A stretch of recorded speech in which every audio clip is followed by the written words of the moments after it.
As people don't know, the solar eclipse is happening on the very same day as the original plagues of the 3 days of darkness began.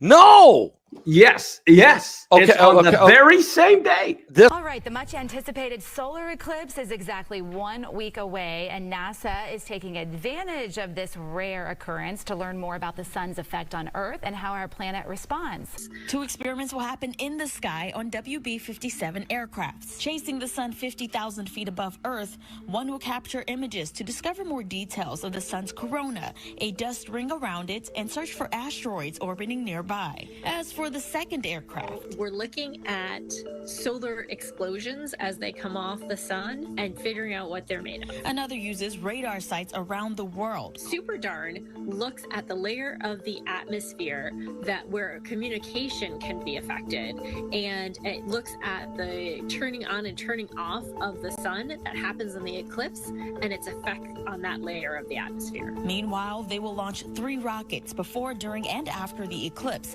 deploying scientific instruments. Going up into that layer of the atmosphere, again, where our communication signals are key, and studying the changes in density and temperature while the eclipse is passing by. Apophis, also known as Apep, is a giant serpent in Egyptian mythology. This massive serpent is an agent of chaos and enemy of Ra, the solar deity. The serpent embodies evil and chaos. Apophis lived in the Duat, the Egyptian underworld, a place where he hid to try to ambush the solar god as he made his way through the underworld at night. The giant serpent was capable of causing earthquakes while moving in the depths. When Ra was about to complete his journey through the underworld, he was always attacked by Apophis. Apep's biggest wish was to destroy Ra's solar boat and throw the world into darkness. This period when the sun was swallowed by Apep was the origin of solar eclipses. You knew damn well I was a snake before you took me in. Billions of cicadas emerging at the same time. You'll look in the ground where they're coming up will just be pot-marked with holes, maybe 15 or 20 per square foot some places. NC State entomology professor Clyde Sorensen we love it. Is counting the days and says 2 broods of red-eye flying cicadas will emerge from the ground in April. When the soil temperature about 8 inches down gets to be about 64 degrees, they're going to start coming up. They're just waiting right now. They're just waiting right now. These are species that have been named after Donald Trump himself over just the past couple of years. And it's nuts what some of this stuff means. Let's look at the first one.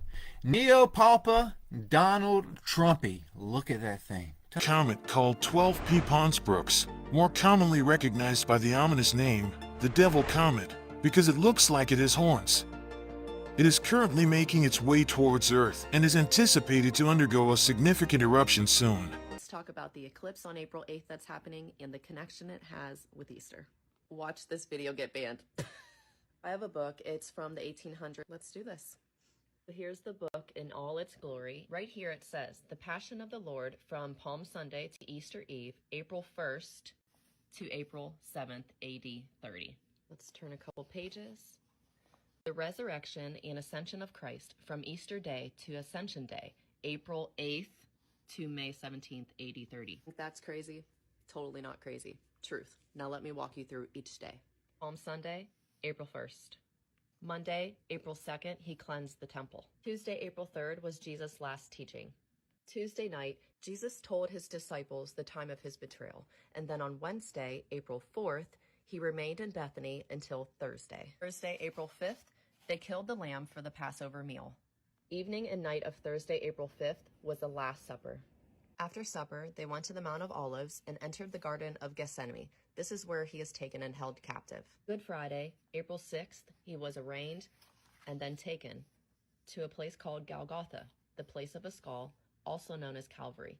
This is where he was put on the cross. Before he was placed on the cross, he was tortured and placed in a cell overnight. Saturday, April 7th, the Sabbath. Pilate condemned him, and from 6 to 9 a.m. were the preparations for the cross. At 9 a.m., he was placed on the cross, hung on the cross for the next 3 hours, dying. This is where it gets really... My heart's freaking racing. I never read this before. Listen. It was now noon, but such a noon as had never been seen in Judea. The position of the partial full moon precluded the possibility of a solar eclipse, and yet a supernatural darkness rested upon all the land, from the 6th hour to the 9th hour, as if to veil the last agonies of the Redeemer from the eyes of men. 2, 1, being unstable. Excitement and relief as the Large Hadron Collider subsystems were back into action, setting a new world record. Imagine your vision is totally normal, and then one day you see demonic features everywhere on people only, just like this, what you see behind me. Now that's a reality. You knew damn well I was a snake before you took me in.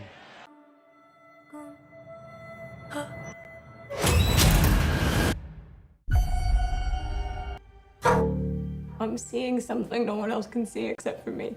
It's smiling at me.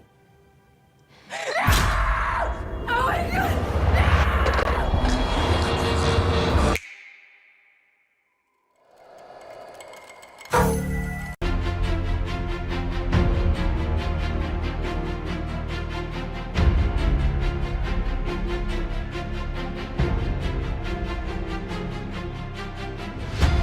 When you experience an eclipse, you feel that connection with space. Oh my gosh!